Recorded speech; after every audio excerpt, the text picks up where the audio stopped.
So let's knock this one out of the park. Your first one today is this hypersegmentation thing. Tell us a little bit about that and how you've been using it primarily in e-commerce, if I'm not mistaken, or this is more broad industry-wide? This will be broad industry-wide for specifically e-commerce. Okay. Just e-commerce. So any industry, right? Just e-commerce because it's standard shopping. And like my official title, Google kind of made it obvious that titles don't matter, like Performance Max, which is why my recommendation is to pause it because it doesn't max out your performance. And the hypersegmentation of standard shopping campaign is where I think the industry is moving kind of towards. I'm kind of pioneering that with some case studies, but this is the big thing that I saw is that Performance Max does a decent job at getting you good visibility and kind of going after new and existing customers. Yada yada. We beat that horse to death. What I've been testing is a different variation of standard shopping down to almost like I've been calling them SPACs, single product ad campaigns, which is really what they are. And what I've been doing is kind of a 3-step process. Step 1, I take all of my products of a manufacturer into one standard shopping campaign, and I throw a bunch of traffic at it. Usually the bidding strategy is max clicks or like with a bid cap so I can gain that data, or a low TROAS goal campaign, which is like a 50% TROAS in one standard shopping campaign with, let's say, 300 SKUs. I then find kind of what I call like the high-low, which is there's Pareto's rule always happens, especially just Google will force a Pareto rule. 80% of your sales will come from 20% of your items. So I take those 20% of my items and I break out individual standard shopping campaigns for them with a dedicated daily ad spend that is safe. So if you think about a campaign that spends $50 a day, that's easy. That's a simple campaign. Now get 10 of those. Now you're spending $500 a day. And the individual campaigns are not spending enough to be risky, but they're spending enough on that product that was more than what Performance Max was dedicating to that product. So when you look at a Performance Max campaign, everyone's done this. In the last 10 days, I sort descending by clicks, and I have one product with 3,000 clicks, and my next product down has 200. So you're like, man, I really wish you would diversify my spend and spend more on the products that are selling. We're forcing that to happen. And I can screen share here and give you an example of what this looks like. Yep. And so what you'll see here is I'm selling bricks primarily. I have a lot of products in this account. For just a dumb example of all the products that are available, I have 3,162 SKUs. So I have a ton of SKUs, and they're from every company you can imagine. Now, things like Dolce & Gabbana, the Samsonite, all the other ones. So I said, hey, when I ran all of them, all 3,000, bricks started to come out on top. So I'm running a bricks, what they call catch-all, which is the original. This is the campaign that I've used over the course of a few months to learn what sells and what doesn't. So this is that campaign here. You see how I have a high cost and conversions, and then watch the spend level. The cost kind of was reduced down. Now it's still working fairly well here. This is where we kind of pulled a lot of spend back because we're getting ready for Black Friday, Cyber Monday. But I was able to reduce a bunch of spend and break things out. So now that I've taken my standard shopping campaign and segmented them into multiple different standard shopping campaigns, I have now a product line in a manufacturer that has one SKU with variants. And what this does is it allows me actually to crowdsource all of the quality search terms for all of the best performing products. Here's what I mean by that. In the last 30 days, when I look at my search terms for my bricks campaign as an example, you'll see that, and I'll just do this, search term contains bricks. So this is just consolidating to my campaigns that are running, not my Samsonite and the other stuff. So here, now I'll move my columns over, and what you're all, if you're hearing it in an audio form, I'm showing my search terms across all of my bricks campaigns. And we can see that someone types in bricks luggage. They click on an X collection and they buy those. They type in bricks luggage again, and a different person, they click on a Sienna and buy that. Someone types in bricks luggage, they buy Ulysses. So I can see that the search terms are all the same, except for when they really want like something specific, which doesn't happen very often. They're looking for Bricks luggage, and I'm saying, which one of my best-selling items would you like to see?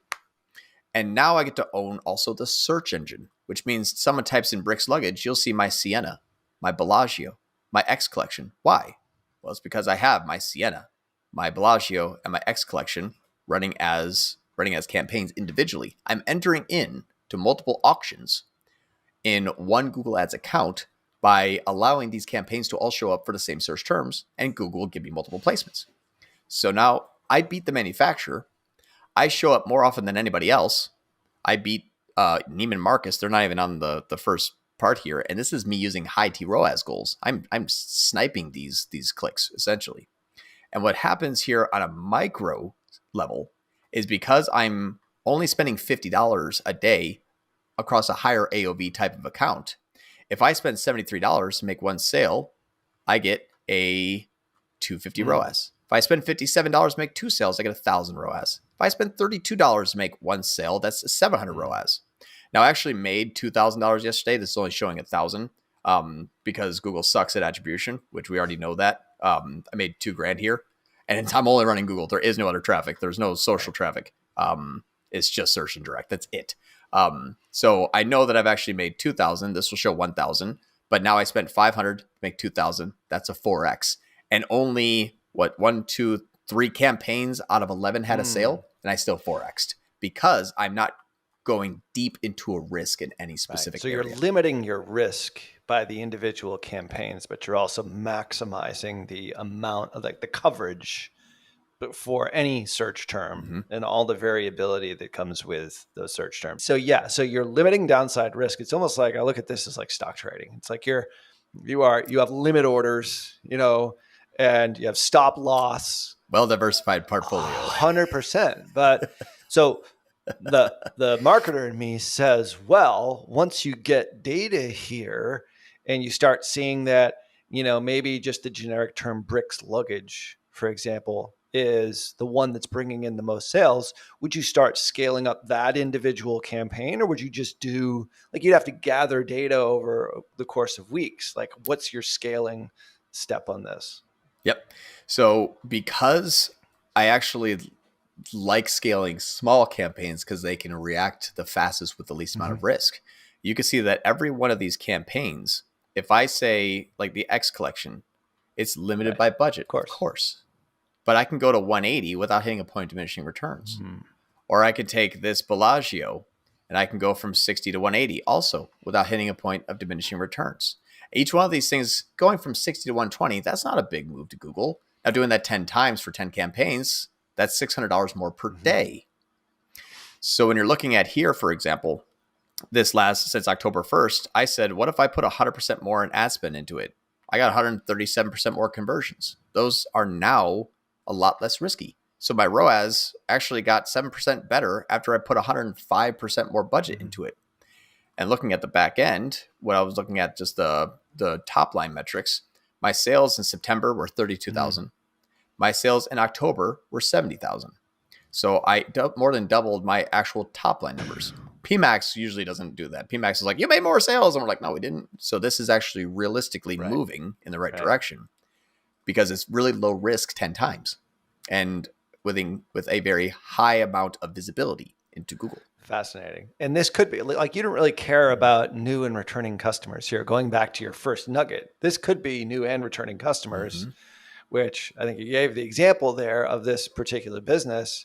But because it's such small budgets, it's like you're controlling it. You're really limiting that downside.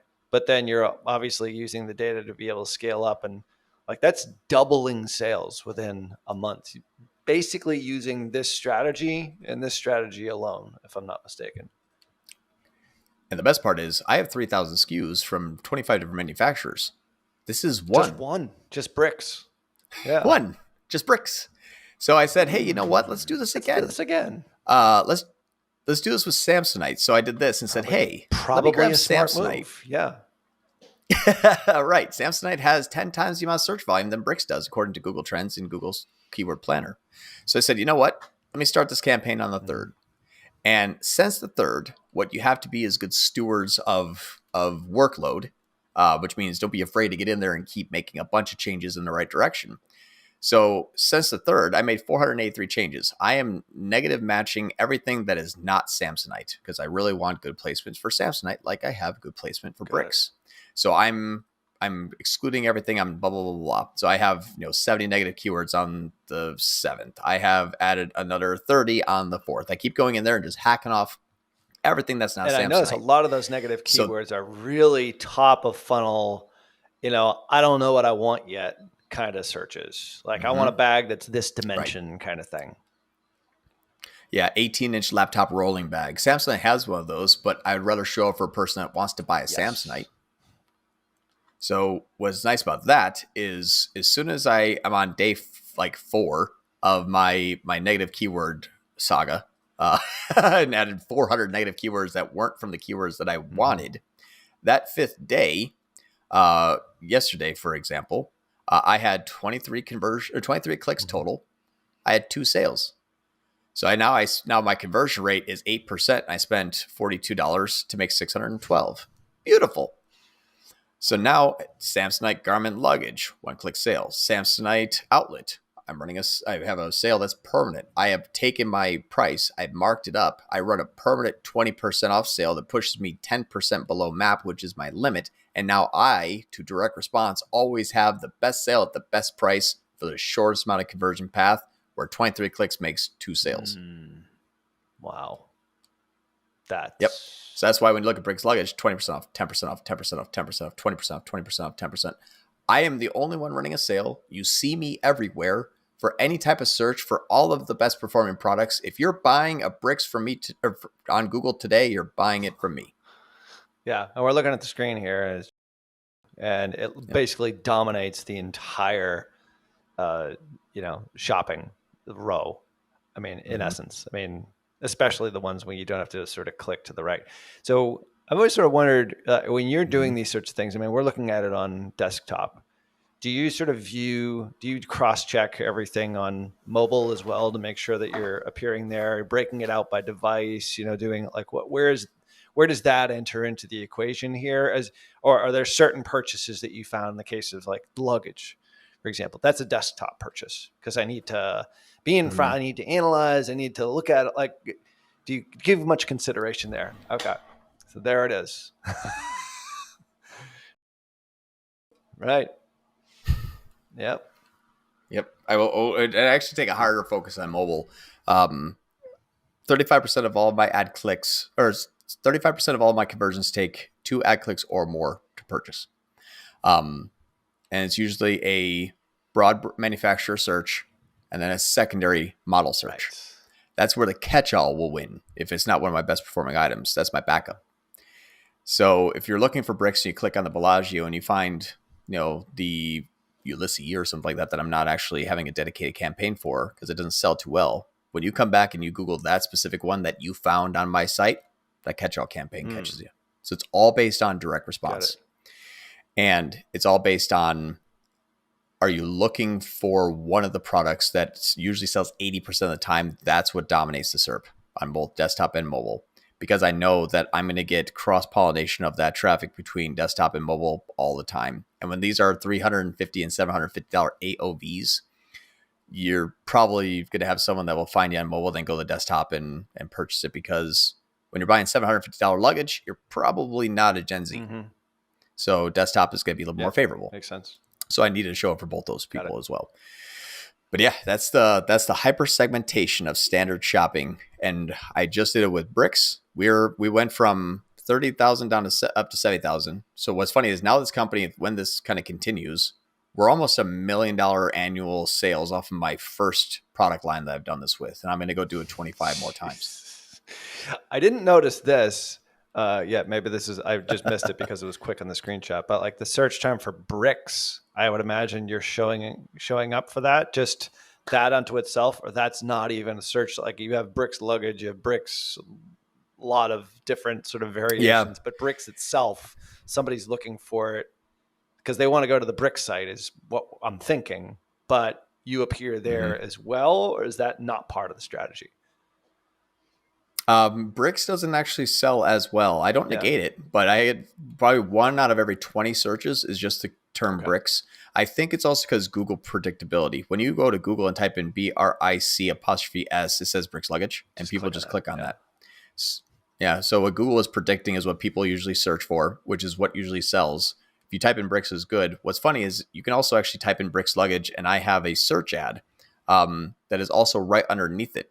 And I'll outrank a lot of times bricks themselves on search, primarily also on mobile. So what's interesting is I'll have a search and a shopping ad. My search ad, horrible performance. I even have the same. Like it's right underneath bricks. There's bricks luggage, 20% off all bricks products. I get tons of clicks on that. Barely ever converts. As I think that your buyers, when they make their buying decision, they look at that's the color, that's the size, that's the product, that's the price, that's the shipping, that's the discount. Yeah. And they pop it. I'll probably get some return traffic from the search, but search and shopping is a 6-to-1 ratio of conversions. Interesting. Yeah. Plus it's a visual purchase too. I mean, there's that element to it. Right. Well, why would you click on a shopping ad? You're looking for the product you want at the best price, period. That's it. Yeah. That's 90% of the battle. And then not to be discounted here, but there is a discount. So exactly. There's a permanent, you know what's funny is people don't even realize this. There's a permanent discount that I just have to keep updating every 6 months. And you're like the Brick CS spinner 170 with code. Oh no, it expires in 51 days. Oh, is that where is that? How does that appear? Oh, that's when you click on here. The 170 with code. There's a hover pop that comes up and says 20% off bricks luggage, and then a couple through. Got it. That's super sharp. But you can even see that this sale is going to be around for the next 51 days. But people don't look there. Like, and the sense of urgency is still there because my sale cycle is a 3-day window. Every 3 days, there's new people seeing my sale. True. 100%. That is fabulous.